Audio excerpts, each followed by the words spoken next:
নমস্কার, আপনারা দেখছেন সময় কলকাতা। টলি হলি বলি নিয়ে রয়েছে আমি সৈকত। প্রথমেই চোখ রাখবো একবারে বলিউডের দিকে। সুপারস্টার রজনীকান্ত এবং ধনুষের বাড়িতে বোমা রয়েছে, এমন চাঞ্চল্যকর তথ্যকে ঘিরে সোমবার তোলপাড় চেন্নাই। তামিলনাড়ুর ডেপুটি জেনারেল অফ পুলিশের অফিসের আসে একটি মেল, যেখানে ধনুষ এবং রজনীকান্তের প্রাণ সংশয়ের সম্ভাবনা আছে বলে জানা যায়।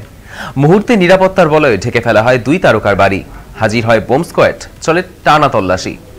শেষ পর্যন্ত স্বস্তির খবর, মেলটি সম্পূর্ণ ভুয়ো ছিল।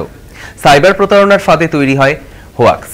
প্রশাসনের দাবি, এর আগেও তৃষা কৃষ্ণন, বিজয় ইল্লাইরাজাদের মতো তারকা এমন বহু হুমকি পেয়েছেন। তবু আতঙ্ক কাটছে না দক্ষিণে, কারণ ভুয়ো হোক বা না হোক, তারকাদের নিরাপত্তা এখন প্রশ্নের মুখে।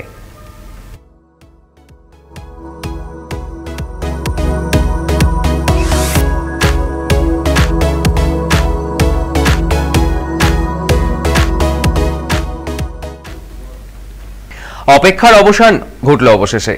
4 বছরের দীর্ঘ প্রতীক্ষার পর ফিরছে ভারতের জনপ্রিয় thriller series the family man এর নতুন সিজন। মঙ্গলবার এক ভিডিও প্রকাশ করে মনোজ বাজপেয়ী নিজেই জানালেন সেই খবর।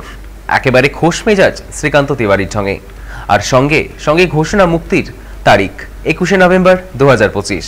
নির্মাতাদের মতে এই সিজনে রহস্যের জাল আরও গভীর, ষড়যন্ত্র আরও জটিল। এবার শ্রীকান্তকে মোকাবিলা করতে হবে এক নয়, দুই ভয়ঙ্কর প্রতিপক্ষকে, জয়দীপ আহলাওয়াত এবং নিমত কৌর। তাদের রহস্যময় চরিত্র ইতিমধ্যেই দর্শকদের কৌতূহল বাড়িয়ে তুলেছে। একই সঙ্গে পর্দায় ফিরছেন অশ্লেষা ঠাকুর, শ্রেয়াধা নন্দওয়ারি, গুণ পানাগ এবং বেদান্ত সিনহা। রাজ ও ডিকে জানিয়েছেন, দর্শকদের দীর্ঘ অপেক্ষার প্রতিদান দিতে আমরা এমন কিছু আনছি যা হবে আগের চেয়ে বড়, আরও রোমাঞ্চকর।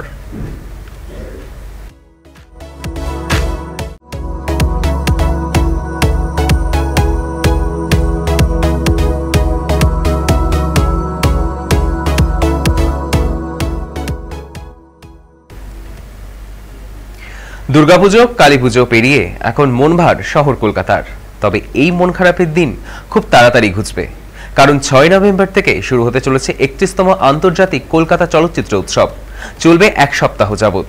খাদ্যরসিক বাঙালি, ফুটবল, রাজনীতি ও রকমারি বই ছাড়াও যদি কিছু নিয়ে গল্প করতে বেশি পছন্দ হয়, তা হলো সিনেমা। এই বছর উৎসবে থাকছে 39টি দেশ থেকে আসা মোট 215টি চলচ্চিত্র, 185টি ফিচার ফিল্ম এবং 30টি স্বল্পদৈর্ঘ্য। প্রদর্শিত হবে 18টি ভারতীয় ভাষায় ও 39টি বিদেশি ভাষার ছবি। ঋত্বিক ঘটক, গুরু দত্ত, সলিল চৌধুরী ও রাজ খোসলার শতবর্ষ উদযাপনে থাকছে বিশেষ প্রদর্শনী। পাশাপাশি সম্মান জানানো হবে শ্যাম বেনেগাল, ডেভিড লিঞ্চ, অরুণ রায়, রাজা মিত্র ও শশী আনন্দকে। শোলের 50 বছর উপলক্ষে সত্যজিৎ রায় মেমোরিয়াল লেকচার দেবেন পরিচালক রমেশ সিপ্পি। এদিন সাংবাদিক সম্মেলনে মন্ত্রী অরূপ বিশ্বাস জানান, চলচ্চিত্র উৎসবের উদ্বোধন করবেন মুখ্যমন্ত্রী মমতা বন্দ্যোপাধ্যায়। সম্মেলনে উপস্থিত ছিলেন প্রসেনজিৎ চট্টোপাধ্যায়, হরনাথ চক্রবর্তী, কোয়েল মল্লিক সহ আরও অনেকেই।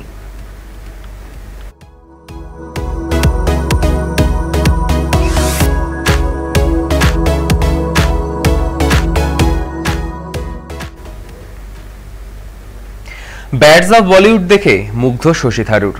সোশ্যাল মিডিয়ায় সিরিজটির প্রশংসা করে লেখেন, গল্প দুর্দান্তভাবে বলা হয়েছে এই সিরিজে। তবে প্রশংসনীয় পোস্ট করে নেটিজেনদের ক্ষোভের মুখে পড়তে হয়েছে তাকে। একাংশের দাবি, শাহরুখ খানের কাছ থেকে নাকি টাকা নিয়ে প্রচার করেছেন থারুর।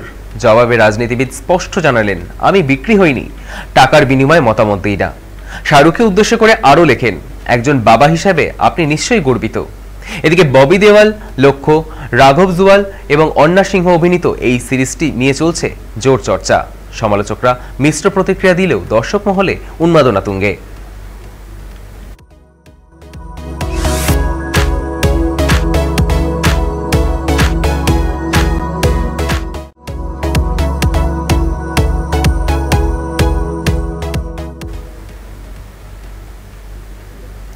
শার্লক হোমস, যার নাম শুনলেই রহস্যের গন্ধে মশগুল হয়ে পড়েন পাঠক থেকে দর্শক সবাই। সেই শার্লক হোমসের স্রষ্টা হলেন আর্থার কোনান ডয়েল। এবার তার জীবনের গল্প ফুটে উঠবে সৃজিত মুখোপাধ্যায়ের ক্যামেরায়।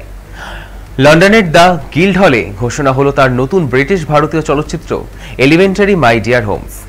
রহস্য রোমাঞ্চে মোড়া এই ছবিতে নাকি দেখা যাবে লেখকের জীবনের বাস্তব অধ্যায়। সৃজিতের কথায়, কোনান ডয়েলের প্রতিটি গল্প কৌতূহলের অ্যানাটমি। তিনি মূলত মিসেস গিলক্রিস্টের হত্যাকাণ্ড এবং অস্কার স্লটারের ভুল গ্রেপ্তারের ঘটনাকে প্রাধান্য না দিয়ে অন্যদিকে আলোকপাত করতে চান। তার আগ্রহ সেই মানুষটিকে ঘিরে যিনি দেখছেন তার কল্পনা বাস্তবের সঙ্গে মিশে যাচ্ছে। যখন কারো সৃষ্টি তাকেই তদন্তের মুখে দাঁড় করিয়ে দেয়, তখন স্রষ্টার প্রতিক্রিয়া কি হতে পারে তারই অনুসন্ধান সৃজিতের এই সিনেমায়। লন্ডনে আভিজাত্যপূর্ণ এই অনুষ্ঠানে ডয়েল পরিবারের সদস্য সহ আরও অনেকেই উপস্থিত ছিলেন। ছবিটি কবে মুক্তি পাবে তা এখনো জানা যায়নি।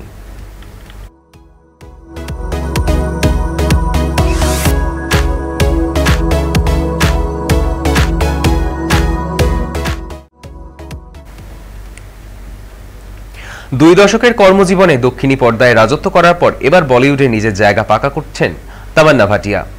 আইটেম ডান্সার হিসেবে চর্চিত হলেও তামান্না বরাবরই নিজেকে সীমাবদ্ধ রাখেনি সেই গণ্ডির মধ্যে।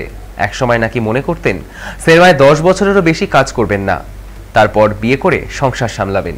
কিন্তু বয়স 30 ছুতেই বদলে গেল তার দৃষ্টিভঙ্গি। তার মতে এখন ইন্ডাস্ট্রির ভাবনা পাল্টেছে, বিভিন্ন ধরনের চিত্রনাট্য লেখা হচ্ছে। বয়স বাড়ার মানেই কেরিয়ার শেষ নয়।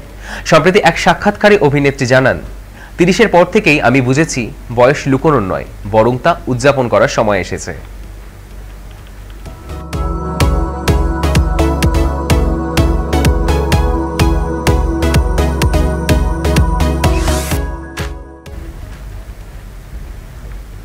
টলিহলি বলি এখনকার মতো এ পর্যন্তই। দেখতে থাকুন সময় কলকাতা, সময় বলবে সময়ের কথা।